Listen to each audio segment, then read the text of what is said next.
கொடியே வாழி. ஞானசேகரன் யார் என தெரிந்தது. நீண்ட போராட்டத்துக்கு கிடைத்த வெற்றி. ஒரு விதத்துல அதிமுக மற்றும் அண்ணாமலைக்கு கிடைத்த வெற்றி என்றே சொல்லலாங்க. ஏன் அப்படி சொல்றேன் என்ற விஷயத்தை வீடியோல போக போக நான் சொல்றேன். இப்போ ஞானசேகரன் யார் என்பதை நம்ம முதல்வர் அவர்கள் சட்டப்பேரவையிலே பதிவு செய்கின்றார். ஒரு நிமிஷம் அதை கேட்டு வந்துடுறீங்களா? நான் முன்பு விளக்கம் தந்த சென்னை மாணவி வழக்கில் கைது செய்யப்பட்டவர் நிச்சயமா சொல்றேன், உறுதியா சொல்றேன், திமுக உறுப்பினர் இல்ல, திமுக ஆதரவாளர். அதை நாங்க மறுக்கல. இந்த வார்த்தை வெளிவர வேண்டும் என்பதற்காகத்தான் டிசம்பர் 24ஆம் தேதியிலிருந்து பெரிய போராட்டமே நடந்து கொண்டிருந்தது.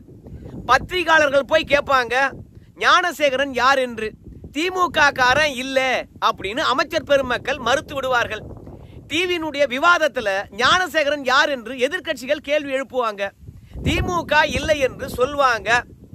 ஆனால் நாளொரு வண்ணம் பொழுதொரு மேனியுமாக ஞானசேகரன் திமுகவினருடன் இருக்கின்ற வீடியோ ஆதாரங்களும் புகைப்படங்களும் அனுதினமும் வெளிவந்து கொண்டே இருந்தது. இந்த ஆதாரங்கள் வெளியே வர திமுக இருக்கிறவங்களுக்கு மிகப்பெரிய ஒரு நெருக்கடி. இப்படி ஆதாரத்தை யாரா எதிர்கட்சிகளுக்கு தர்றது அப்படின்ற ஒரு சந்தேகமும் கவலையும் திமுக காரங்களுக்கு இருந்தாலும் இதற்கு பதிலளிக்க வேண்டுமே என்ற எண்ணம் தான் ரொம்பவே திமுக காரங்களை சூழ்ந்திருந்த கவலையாகவே இருந்தது. நாம ஒன்னு சொல்ல போய் பிறகு திமுக தலைமையானது நம் மீது ஏதாவது நடவடிக்கை எடுத்து விட்டாங்கன்னா அதோட திமுக காரன் தான் என்று ஒத்துக்கிட்டோம்னா திமுக காரங்க ஏற்கனவே பல குற்றச்சம்பவங்கள் ஈடுபட்டிருக்காங்க. இன்னைக்கு பெண்ணையும் சீரழிக்கிறவனா இருக்கான் பாருங்க. திமுக என்றாலே இப்படித்தான் அப்படின்னு முத்திரை குத்திட்டாங்கன்னா திமுக காரனா இருப்பதனால தான் இவனை 24ஆம் தேதி கைது செய்து வந்து பிறகு விசாரித்து விட்டு விட்டார்கள். பிறகு இந்த செய்தி மீடியாவில் அதிகம் பேசப்பட்டதுனால 26ஆம் தேதி கைது செய்திருக்கின்றார்கள். திமுக காரன் என்பதனால தான் இது நடந்தது அப்படின்னு இந்த குற்றவாளியை திமுக காப்பாற்றி இருக்கிறது அப்படின்னு யாராவது பழி போட்டாங்கன்னா அதனால திமுகவினருடன் இந்த ஞானசேகரன் இருக்கின்ற வீடியோ புகைப்படங்கள் ஆதாரங்கள் அனுதினம் வந்தா கூட திமுக காரங்களால இவன் திமுக காரன் தான் என்று சொல்வதில் சிக்கல் இருந்தது. அதனால திமுகவிலிருந்து யாராவது இந்த விஷயத்தை உடைக்க மாட்டாங்களா? அதற்கு பிறகு நாம அதை பிடிச்சிக்கிட்டு எல்லா விஷயத்துக்கும் முட்டு கொடுத்துடலாமே அப்படின்னு காத்துக்கிட்டே இருந்தாங்க. இப்போ முதல்வர் வந்து பாத்தீங்கன்னா சட்டப்பேரவையிலே சொல்லிட்டாரு, ஞானசேகரன் திமுக காரன் கிடையாது, பின்ன யாரு? திமுகவினுடைய ஆதரவாளர் அப்படின்னு சொல்லி போட்டாரு. அனுதாபியா? ஆமா, திமுகவினுடைய அனுதாபி என்று சொல்லி போட்டாருங்க. உண்மையா நினைச்சு பாருங்க, அண்ணாமலை மட்டும் சாட்டை எடுத்து அடிச்சுக்கலனா அதிமுக காரங்க யார் அந்த சார் என்ற கேள்வியை எழுப்பலனா இன்னைக்கு சட்டப்பேரவையில் எதிர்கட்சிகள் இருந்து கூட்டணி கட்சியில் இருந்து ஆளுங்கட்சி வரைக்கும் அண்ணா பல்கலைக்கழகத்தில் நடந்த சம்பவம் விரும்பத்தகாதது, இது ஏற்றுக்கொள்ளவே முடியாது, மனித இனத்தில் இப்படி ஒரு சம்பவம் நடக்கவே கூடாது அப்படின்னு யாராவது பேசியிருப்பாங்களா? சத்தியமா பேசியிருக்கவே மாட்டாங்க. அதுலயும் அண்ணாமலை அவர்கள் சாட்டை எடுத்து அடித்து கொள்ளல்னு வச்சுங்களேன், அதிமுக காரங்களும் வந்து பாத்தீங்கன்னா யார் அந்த சார் என்று கேட்டிருக்க மாட்டாங்க. அண்ணாமலை இந்த விஷயத்தை வச்சு அரசியல் பண்ணி அவனை முன்னிறுத்திக்கிட்டானா, அதனால அதுக்கு முன்பாக நாம களமிறங்க வேண்டும் என்பதற்காக அதிமுக அண்ணாமலைக்கு இணையாக போட்டியா இறங்குச்சு. அதனாலதான் இன்னைக்கு இந்த சம்பவமானது வெளியே வந்திருக்குது. நீண்ட போராட்டத்துக்கு பிறகுதான் இந்த ஞானசேகரன் திமுகவினுடைய அனுதாபி என்ற வார்த்தையே வந்திருக்கிறதுங்க. இல்லனா இதே டிசம்பர் மாசத்துல எத்தனையோ பாலியல் அத்துமீறல்கள் நடந்திருக்குது, அவையெல்லாம் பேசப்பட்டிருக்கிறதா? குறிப்பா சொல்ல போனோம்னா ஆவுடையார் கோயில் அங்க நர்ஸுக்கு நேர்ந்த கொடுமை திமுக காரனே வந்து பாத்தீங்கன்னா ஈடுபட்டிருந்தான். அது மட்டும் கிடையாது, புதுக்கோட்டையில நர்சிங் படிக்கின்ற மாணவி கற்பழிக்கப்பட்டு கிணத்துல தள்ளி படுகொலை செய்யப்பட்டிருந்தாள். அந்த விஷயம் வெளியே வந்ததா? சின்ன சேலத்துல பால் சொசைட்டில போய் கறந்த பாலை ஊத்துறதுக்காக ஒரு பெண் போறாங்க, இளம் பெண். அங்க ஒரு குடிகாரன் அந்த பெண்ணை கெடுத்து சோளக்கொல்லியில கொலை பண்ணியிருந்தான். இந்த விஷயம் சட்டப்பேரவை வரைக்கும் எதிரொலிச்சுதா? இல்ல அண்ணா நகர்ல சிறுமி பாலியல் பலாத்காரம் எங்கேயாவது ஒழிச்சுதா? சோ இன்னைக்கு அண்ணா பல்கலைக்கழகத்தில் நடந்த விஷயம் மட்டுமே வந்து இந்த அளவுக்கு பேசப்படுது என்றால் முதலமைச்சரிலிருந்து எதிர்கட்சிகள் வரைக்கும் கவன ஈர்ப்பு தீர்மானம் கொண்டு வந்து பேசுறாங்கன்னா அதுக்கு முதல் விதை போட்டது அண்ணாமலை மற்றும் அதிமுக. இந்த மாதிரியான நீண்ட போராட்டத்துக்கு பிறகுதான் ஞானசேகரன் யார் என்பதே வந்து திமுகவினருடைய வாயிலிருந்தே வெளியே வந்திருக்குதுங்க. அடுத்த கட்சிக்காரனா இருந்தா ஊடகம் ஈஸியா அடையாளப்படுத்தி விடும். ஆனா இத்தனை ஆதாரங்களும் இருந்தும் ஊடகங்களை பொறுத்த வரைக்கும் அவன் திமுகவுடைய அனுதாபி என்றும் சொல்லல, ஆதரவாளர் என்றும் சொல்லல. ஏன்னா ஆளுங்கட்சி மீது ஊடகத்துக்கு அவ்வளவு பயம். அவங்க தான் நடுநிலையா இருக்கின்றார்களா ஊடகவியலாளர்கள். இன்னைக்கு முதல்வர் சொல்லிவிட்டதுனால இன்னைக்கு திமுகவுடைய அனுதாபிகள் என்று சொல்லுவாங்க. அதுலயும் இன்னைக்கு வானதி சீனிவாசன் அவர்கள் கேட்டிருக்கின்ற கேள்வியா இருந்தாலும் சரி, அதிமுகவினர் கேட்டிருக்கின்ற கேள்வியா இருந்தாலும் சரி, முதல்வரால பதில் சொல்ல முடியல அப்படின்னு தான் நாம எடுத்துக்கணுங்க. ஏன்னா இந்த அண்ணா பல்கலைக்கழக விஷயத்துல திமுக அரசாங்கமானது விரைவாக நடவடிக்கை எடுத்திருக்கிறதாம்.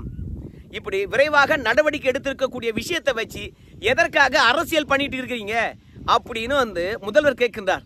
அதோட நீதிமன்றமும் கேட்டிருக்குதாம். பொறுப்பான எதிர்கட்சிகளா இருந்தா அந்த பெண்ணுக்கு நீதி கிடைக்கின்றதுக்காக போராடுவீங்க, ஆனால் இதை வச்சு அரசியல் தளத்துல கவனம் பெற வேண்டும் என்பதற்காக இந்த பெண்ணுக்கு நடந்த விரும்பத்தகாத நிகழ்ச்சி வச்சு அரசியல் பண்றீங்க அப்படின்னு நீதிமன்றமே சொல்லியிருக்கிறது. இந்த வழக்கில் உரிய நடவடிக்கை எடுத்தாச்சு. அப்படி நடவடிக்கை எடுத்துட்ட பிறகு எதற்காக அரசியல் செய்யறீங்க அப்படின்னு அதிமுகவினரும் பாஜகவினரும் முதல்வர் பாத்தீங்கன்னா குற்றச்சாட்டு வச்சாரு. ஆனா பாருங்க, அதே சட்டப்பேரவையில் பொள்ளாச்சி சம்பவம் எப்ப நடந்தது, அந்த பொள்ளாச்சி சம்பவத்தை வரி விடாம விவரிக்கின்றார். இப்போ பொள்ளாச்சி சம்பவத்தை எதற்காக பேசணும்? மாநில அரசாங்கத்துடைய காவல்துறை விசாரிச்சது, வேணா சிபிஐ என்று கேட்டீங்க. பொள்ளாச்சி சம்பவத்துக்கு சிபிஐ விசாரிச்சது. அந்த வழக்கு விசாரிக்கப்பட்டு தீர்ப்பும் வழங்கிவிட்டது. ஆனா அப்படி இருக்கின்ற போது அந்த பொள்ளாச்சி சம்பவத்தை இப்ப ஏன் பேசுறீங்க? திமுகவுடைய ஆட்சி பெண்களுக்கான ஆட்சியாம். அதிமுக ஆட்சி பொல்லாத ஆட்சியாம். அந்த பொல்லாத ஆட்சிக்கு அடையாளமே பொள்ளாச்சியில் நடந்த சம்பவம் தான் சாட்சியாம். அப்போ என்னைக்கோ 2019க்கு முன்பாக நடந்தது. 2019 நாடாளுமன்ற தேர்தலையும் பேசுனீங்க. அதிமுக காரங்க அவுட்டு, ஒரு தொகுதியோட ஜெயிக்கல. 2021 சட்டமன்ற தேர்தலையும் பேசுனீங்க, அதிமுக காரங்க அவுட்டு. ஆனா பொள்ளாச்சி சம்பவத்தில் உரிய நடவடிக்கை எடுக்கப்பட்டு குற்றவாளிகளும் தண்டிக்கப்பட்டு விட்டார்கள். ஆனா இன்னைக்கு வரைக்கும் திமுக காரங்க பேசுவாங்களாம். ஆனால் ஞானசேகரன் மட்டும்தான் குற்றவாளியா இல்ல வேற யாராவது இருக்கிறாங்களா என்ற மர்மம் இருக்கின்ற போது அதை பற்றி நம்ம பேசக்கூடாதான். நீதிமன்றம் இதை வச்சு ஏன் அரசியல் செய்றீங்க அப்படின்னு சொல்லி பிடிச்சான். நீதிமன்றம் என்ன எதிர்கட்சிகளுக்கு மட்டுமே அந்த கூற்றை சொல்லிச்சா? எதிர்கட்சிகள் தான் அரசியல் பண்றாங்கன்னு சொன்னாங்களா? ஆளுங்கட்சி மற்றும் எதிர்கட்சி இரண்டும் அண்ணா பல்கலைக்கழக விஷயத்தை வைத்து அரசியல் செய்கின்றார்கள் என்று சொல்லிவிட்டு 2 பேரையும் தான் நீதியரசர் சாடனாரு. அது மட்டும் கிடையாது, நீதியரசருக்கு இருக்கின்ற சமூக அக்கறை தமிழ்நாட்டில் இருக்கின்ற ஒவ்வொரு குடிமகனுக்கும் சமூக அக்கறை இருக்குது.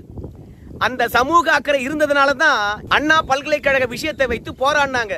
அப்படி போராடினதுனால தான் இவ்வளவு விரைவாக நடவடிக்கையானது பாய்ந்திருக்குது. அவன் யார் என்ற விவரமே வெளியே வந்திருக்குது. போராடலன்னு வச்சுங்களேன், டிசம்பர் மாசமே எத்தனை பெண்ணுக்கு எவ்வளோ அவமானங்களும் எவ்வளோ பாலியல் அத்துமீறலும் நடந்திருக்குது. அதை பற்றி நீ நானும் பேசுறோமா? பேசல இல்லையே. அதனால இங்க அண்ணாமலைக்கும் அதிமுகவுக்கும் மற்ற கட்சிகளுக்கும் சமூக அக்கறை இருந்ததுனால களத்துல இறங்கி போராடினாங்க. அதனாலதான் பாத்தீங்கன்னா இன்னைக்கு குற்றவாளி யார் என்னும் நமக்கு தெரிஞ்சிருக்குது. நீதிமன்றத்துக்கு மட்டும் சமூக அக்கறை கிடையாது, குடிமகனா இருக்கக்கூடிய எல்லாருக்கும் சமூக அக்கறை இருக்குது. அதனால சமூகத்தில் அவலங்கள் தொடர்கின்ற பொழுது, அவலங்கள் நிகழ்கின்ற பொழுது அதை பற்றி பேச வேண்டிய கட்டாயம் ஒவ்வொரு குடிமகனுக்கு இருக்குது. அப்படி பேசுறது அரசியல் என்றால் அந்த அரசியலை செய்ய நாம தயாரா தான் இருக்கணும். ஏன்னா திமுக காரங்க பண்ணாத அரசியலே கிடையாது. அப்படி இருக்கும்போது ஆளுங்கட்சியா வந்துட்ட பிறகு எல்லா விஷயத்தையும் வச்சு அரசியல் பண்றாங்களே அப்படின்னு சொல்றதெல்லாம் அவங்கள தங்களை தற்காத்துக் கொள்வதற்காக மட்டும்தான் அப்படி பேசுறாங்க. அது மட்டும் கிடையாது, சில அறிவாளிகள் சட்டப்பேரவையில் ஆளுநர் மீது பழி போட்டாங்க. நம்ம அக்கா வானதி சீனிவாசன் செம்மாட்டி கொடுத்தாங்கன்னு வச்சுங்களேன். இப்ப வேல்முருகன் பெரிய அறிவாளி மாதிரி காட்டிக்குவாரு. அதே மாதிரி காங்கிரஸ் கட்சிங்க அவங்கள எந்த ரகத்துல சேர்க்கறதுனே நமக்கு தெரியல. அண்ணா பல்கலைக்கழகம் என்பது ஆளுநருடைய கண்காணிப்பில் வருது. அண்ணா பல்கலைக்கழகத்தில் நடந்த விரும்பத்தகாத நிகழ்ச்சிக்கு ஆளுநர் தான் பொறுப்பேற்க வேண்டும் அப்படின்னு காங்கிரஸ் கட்சிக்காரங்களும் வேல்முருகனும் பாத்தீங்கன்னா குற்றச்சாட்டு வைக்கிறாங்க. அதுக்கு நம்ம அக்கா வானதி சீனிவாசன் அவர்கள் என்ன சொன்னாங்க கேட்டீங்கன்னா, காவல்துறையினுடைய கண்ட்ரோலை ஆளுநர் கிட்ட கொடுத்துருங்க. சட்டம் ஒழுங்கு ஆளுநர் அவர்கள் இப்ப இருக்கின்ற அரசாங்கத்தை விட ரொம்ப சூப்பராகவே பாத்தீங்கன்னா மெயின்டைன் பண்ணுவார். நீங்க காவல்துறை வச்சுக்கிட்டு சட்ட ஒழுங்கை காப்பாற்றத்தெல்லாம் விட்டுப்புட்டு இன்னைக்கு அண்ணா பல்கலைக்கழகத்தில் நடந்த விஷயத்துக்கு ஆளுநர் தான் காரணம் சொல்லுவீங்களா? அப்படின்னும் அது மட்டும் கிடையாது, அண்ணா பல்கலைக்கழகத்துல மட்டும்தான் இந்த மாதிரியான விரும்பத்தகாத நிகழ்வு நடக்கிறதா, வேற எங்கேயுமே நடக்கலையா அப்படின்னு சொல்லிட்டு நம்ம பட்டியலிட்டு பாருங்க. அத்தனை விஷயத்தையும் பட்டியலிட்டு இருக்கின்றார்கள். அதனால அண்ணா பல்கலைக்கழகத்தில் நடந்த விஷயத்துக்கு ஆளுநர் பொறுப்பு என்றால், ஆளுநர் சட்டசபையில வந்து பேசுவாரு, அவர் விளக்கம் அளிப்பாரு. அந்த விளக்கத்தை இங்க இருக்கக்கூடிய காங்கிரஸ் கட்சிக்காரங்களும் திமுக காரங்களும் வேல்முருகனும் ஏற்றுக்கொள்வாங்களா? இல்ல சட்டப்பேரவையில் ஆளுநரை பேச விடுவீங்களா? இல்ல ஆளுநரை வந்து பாத்தீங்கன்னா பத்திரிகையாளர் சந்தித்து அண்ணா பல்கலைக்கழகத்துல ஏன் அப்படி நடந்தது என்ற விஷயத்தை, அவர் தரப்பு நியாயத்தை சொல்றதுக்கு அனுமதிப்பீங்களா? ஆளுநர் பத்திரிகையாளரை சந்திக்க முடியாது, சட்டமன்றத்தில் வந்து பேச முடியாது என்பதனால பழிய தூக்கி ஆளுநர் மேல போட்டுட்டு திமுகவை நல்லவங்களாக காப்பாற்றுகின்ற இந்த எடுபுடி வேலையை காங்கிரசும் வேல்முருகனும் செய்யக்கூடாது என்பது மக்களுடைய எண்ணமாகவே இருக்குதுங்க. அது மட்டும் கிடையாது, யார் அந்த சார் யார் அந்த சார்னு சொல்லிட்டு எங்கிட்ட கேக்குறீங்கல்ல, உங்களுக்கு யார் அந்த சார் என்ற விவரம் தெரிந்தா இன்னைக்கு சிறப்பு புலனாய்வு குழுவானது நீதிமன்றமானது நியமிச்சிருக்குது, அவங்க கிட்ட போய் சொல்லுங்க அப்படின்னு நம்ம முதல்வர் சொல்றாரு. இப்போ முதல்வர் வந்து பாத்தீங்கன்னா நம்ம சட்டப்பேரவையில் ஒரு உறுதி அளிக்கின்றார். எல்லா கட்சிக்காரங்களுக்கும் என்ன உறுதி அளிக்கிறார்னு கேட்டீங்கன்னா, நான் பாருங்க, ஞானசேகரனை தவிர்த்து வேற யார் இருந்தாலும் சரி கண்டிப்பாக சட்டப்படி நடவடிக்கை எடுப்போம், எப்பேற்பட்ட கொம்பனா இருந்தாலும் சரி நாங்க கண்டிப்பாக நடவடிக்கை எடுப்போம் அப்படின்னு முதல்வர் வந்து சொல்றாரு. பெண்களுக்கு பாதுகாப்பான கட்சி எதுன்னு கேட்டீங்கன்னா நம்ம திமுக ஆட்சி தான் அப்படின்னு சொல்லிட்டு பெண்களுக்கு விடியல் பயணமும் 1000 ரூபாய் கொடுத்திருக்கின்ற விஷயத்தையும் சொல்லியிருக்கின்றார்.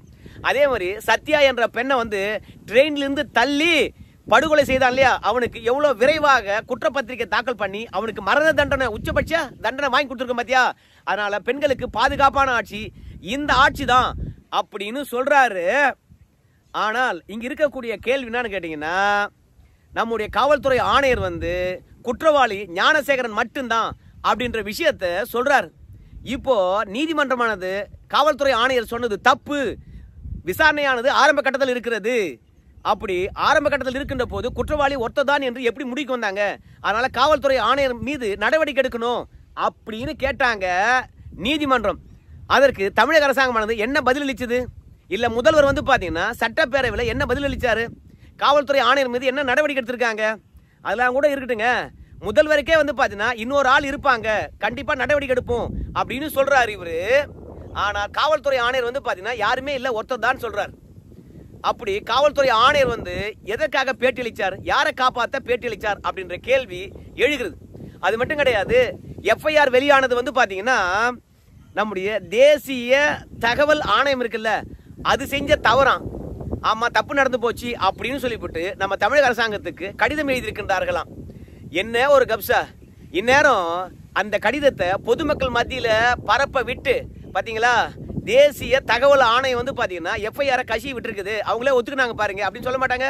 ஆனா சட்டப்பேரவையிலே சொல்றாரு, தேசிய தகவல் ஆணையம் தான் எஃப்ஐஆர் கசிய விட்டது அப்படின்னு வந்து பாத்தீங்கன்னா நம்ம முதல்வர் பதிவு செய்கிறார். ஆனா நம்ம வானதி சீனிவாசன் அவர்களை பொறுத்த வரைக்கும் அப்படிலாம் இல்ல அப்படின்னு மறுக்கிறாங்க. அது மட்டும் கிடையாது, பெண்களுக்கு எதிரான குற்றச்சாட்டோ அல்லது குற்றங்களோ நிகழ்ந்தால் உடனடியாக குற்றவாளியை கைது செய்யறது மட்டும் கிடையாதான். நம்ம முதலமைச்சர் வந்து சில விஷயங்கள் உறுதியளித்திருக்கின்றார்.